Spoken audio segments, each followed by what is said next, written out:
Steve, one of my regulars. Steve, thank you so much, mate. We've got about 4 minutes. I want to hear how you feel about finally a good win for Ange and the boys.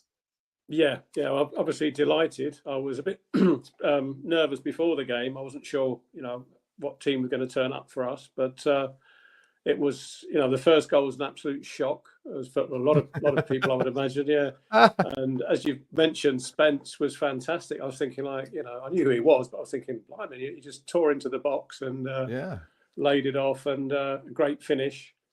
And then within another few minutes, within 12 minutes, we scored again, and then the third one, it was just like, wow, this is it was really pleasing. Lots of good things.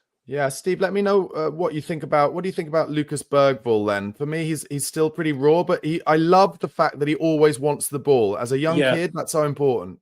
Yeah, he came close to me as I was watching the game. I was thinking, the way he reads the game quite often in the midfield, especially down the flanks, but also in the middle of the park, he was reading the out ball, chesting it down. But a couple of times he got caught on the ball, which was disappointing. We got dispossessed and they countered.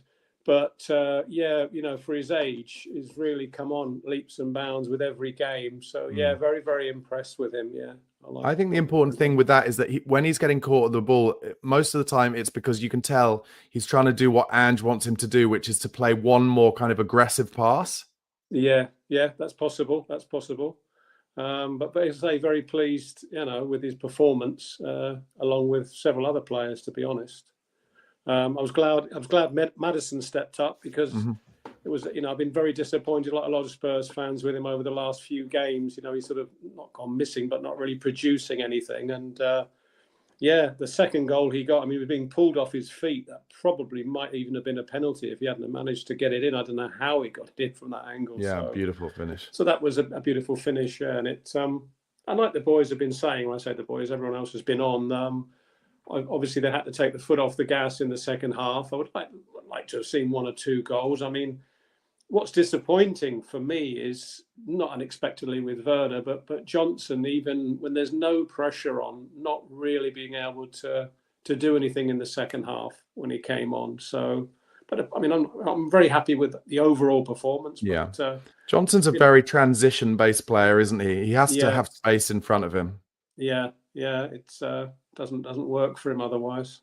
Yeah. But, I have to ask you, just before I let you go then, favourite and worst moment in 2024 watching Spurs, Steve? Very difficult. I would say the way we dismantled Manchester City, to calm the doubters for Ange. It was a fantastic performance. And okay, they were out without their main holding midfielder, but we still played well.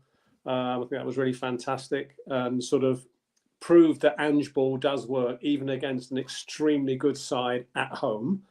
But unfortunately, the worst for me was the Brighton game, after being 2-0 up at half-time, coasting, and then to throw it all away. We've done it a few times this season, but that springs to mind as the worst moment for me.